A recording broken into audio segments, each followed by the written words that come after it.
July 7th, 1968. 8:15 a.m. Wells Restaurant, Harlem. Bumpy Johnson knew he was dying. The chest pains had been getting worse for weeks. His doctor had been clear: congestive heart failure. Maybe 6 months, maybe less. But when 3 men in expensive suits walked through the door of Wells Restaurant that Sunday morning carrying a briefcase full of cash, Bumpy knew this meeting might be his last, and what he said in the next 10 minutes would define his legacy forever. To understand what happened that morning, you need to understand what Bumpy Johnson had spent 30 years fighting against: heroin.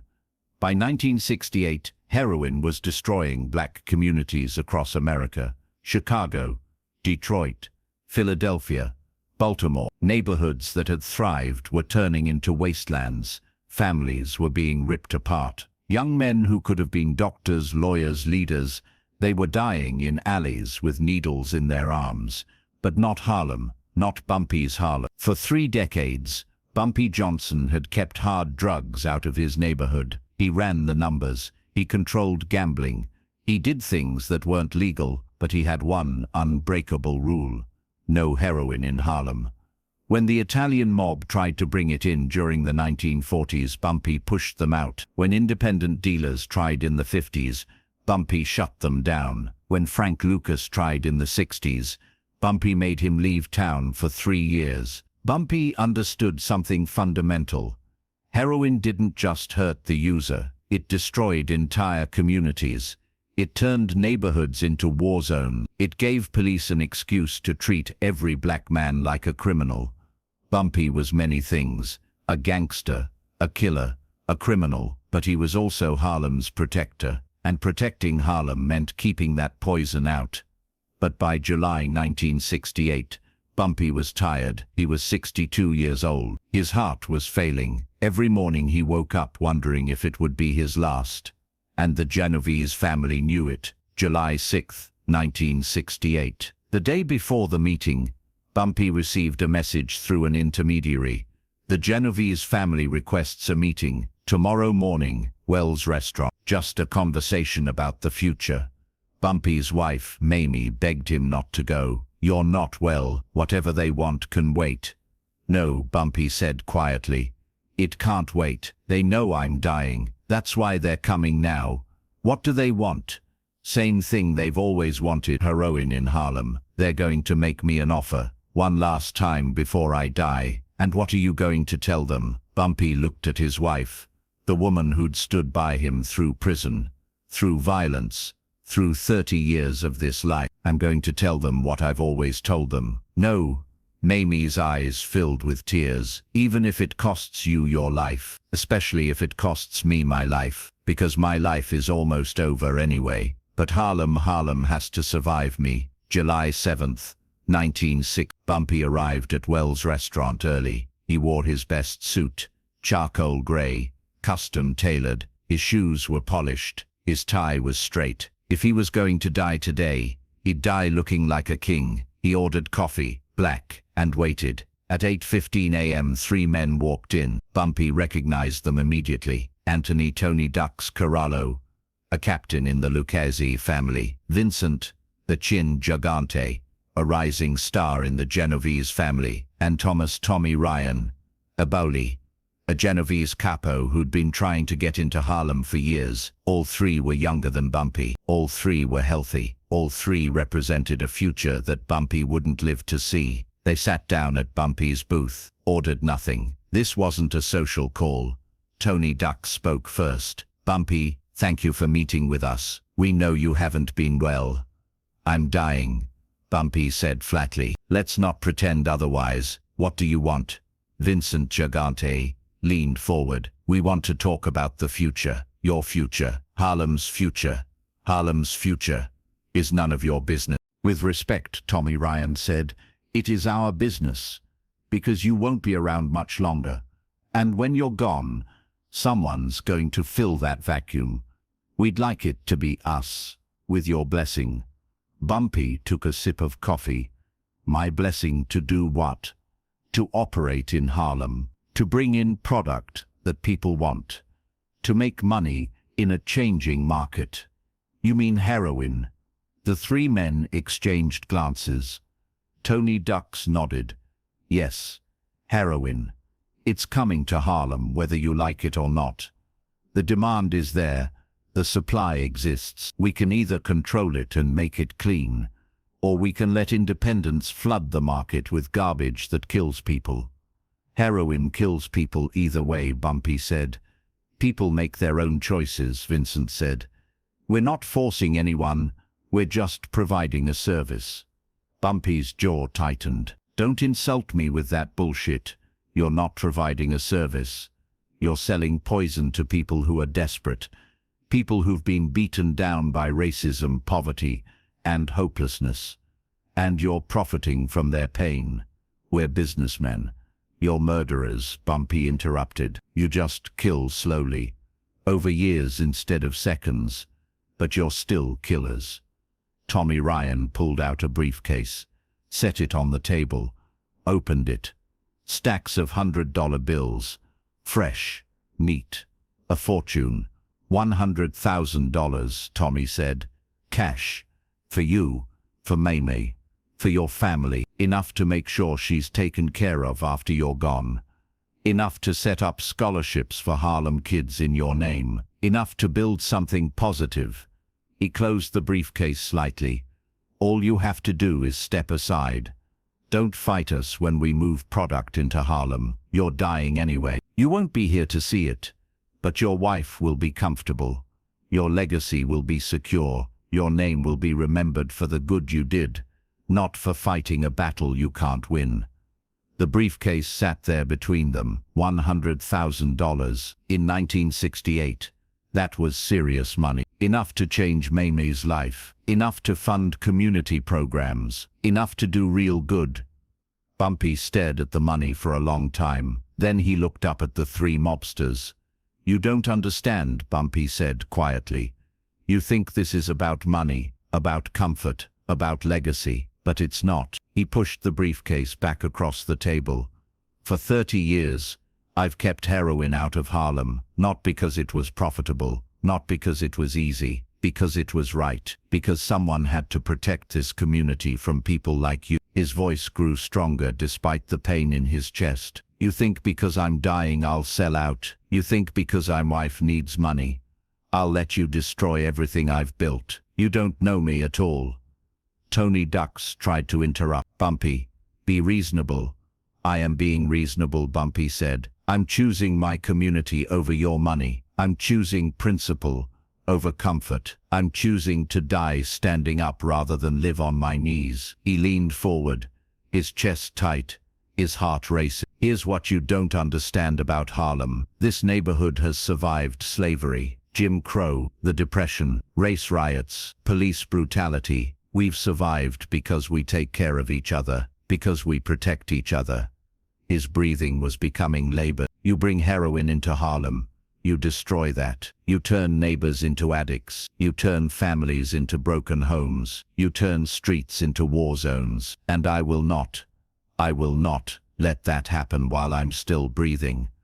The pain in his chest was intensifying. Bumpy's left arm was tingling. He knew what was happening. Heart attack. The big one. But he had 7 more words to say. Vincent Gante stood up. Bumpy, you're not looking good. Maybe we should. Sit down, Bumpy gasped. I'm not finished. He looked at all 3 men. His vision was starting to blur. His heart was pounding irregularly. He had seconds, maybe a minute. You want to know my final answer? Here it is. 7 words. Bumpy Johnson took a deep, painful breath. Harlem doesn't bow. Not now, not ever. Then his hand flew to his chest. The pain was overwhelming. The briefcase, the mobsters, the restaurant. Everything started to fade. He heard Mamie screaming his name. She'd been sitting at the counter, giving him space for the meeting. He felt hands grabbing him, heard someone yelling for an ambulance. But through it all, he saw the 3 mobsters backing away, saw the fear in their eyes, because Bumpy Johnson had just told them no with his dying breath, and that was more powerful than any threat they could make. Bumpy Johnson died at 8:52 a.m. on July 7th, heart attack at Wells Restaurant. He was 62 years old. By the time the ambulance arrived, he was gone. The 3 Genovese representatives left before the police showed up. They took their briefcase, their money, their offer, but they couldn't take back what Bumpy had said, and they couldn't ignore what it meant. Within hours, word spread through Harlem. Bumpy Johnson had died refusing to let the mob bring heroin into the neighborhood, had turned down $100,000, had literally died standing up for his principles. The funeral was held 5 days later, July 12, 1968. Abyssinian Baptist Church on 38th Street. 5,000 people came. The line stretched for 6 blocks down 7th Avenue. People who'd never met Bumpy, people who'd only heard the stories, people whose parents had told them about the man who'd kept Harlem safe. They all came to say goodbye. Malcolm X's widow, Betty Shabazz, was there, Adam Clayton Powell Jr., the congressman, musicians, activists, community leaders, and thousands of ordinary Harlem residents who just wanted to pay respects to the man who'd protected them. The Reverend's eulogy focused on Bumpy's final act. He could have taken that money, could have made his wife comfortable, could have died easy, but Bumpy Johnson chose the hard right over the easy wrong. He chose his community over his comfort. That's the legacy we must remember. But here's the painful truth. Bumpy's death did create a vacuum, and nature abhors a vacuum. The Genovese family waited a respectful 6 months. Then they started moving heroin into Harlem, not openly, not aggressively, but steadily. By 1970, heroin was in Harlem. By 1975, it was everywhere. The epidemic Bumpy had fought for 30 years came anyway. Some people say Bumpy died for nothing, that his sacrifice was meaningless because heroin came to Harlem anyway. But they're wrong. Bumpy's stand mattered. Here's why. Because of Bumpy, the mob never fully controlled Harlem. Local dealers retained some independence. The community remembered there was another way. Because of Bumpy, there was a generation of Harlem residents who grew up knowing that someone had fought for them, that someone had valued their lives more than money. Because of Bumpy, when the worst of the epidemic hit in the 70s and 80s, there were still voices in Harlem saying, "This isn't who we are. This isn't what Bumpy wanted." Bumpy Johnson didn't stop heroin from coming to Harlem, but he delayed it. He made it harder. He inspired resistance. And he showed people that it was possible to say no to powerful forces, even when it cost you everything. That briefcase, the one with $100,000, became something of a legend. The Genovese family kept it for years, as a reminder. The money Bumpy Johnson refused. In 1987, a young Genovese soldier asked Tommy Ryan about it. "Why do we still have that briefcase? Why not just use the money?" Tommy, now old and sick himself, looked at the young man. "Because it reminds us that some men can't be bought, that some principles are worth more than money." Bumpy Johnson taught us that, and we never forgot. Tommy Ryan died in 1988. In his will, he left instructions. Donate the briefcase and its contents to the Schomburg Center for Research in Black Culture. It belongs to Harlem, not to us. The Schomburg Center won't officially confirm whether they have it, but curators quietly tell a story about a briefcase in their archives, filled with 1968 $100 bills, a memorial to the day a dying man said no. Wells Restaurant closed in 19... Before the demolition, someone installed a small brass plaque where Bumpy's booth used to be. Ellsworth Bumpy Johnson, 1905-90, but someone photographed it. That photograph hangs in barber shops and community centers across Harlem today, a reminder. Mamie Johnson lived until 2009. She was 94 when she died. She spent the last 41 years of her life telling Bumpy's story, writing memoirs, giving interviews, making sure people knew her husband wasn't just a gangster, he was a protector. People ask me if I wish Bumpy had taken that money. Mamie said in a 2003 interview, "They say our life would have been easier, and they're right. It would have been.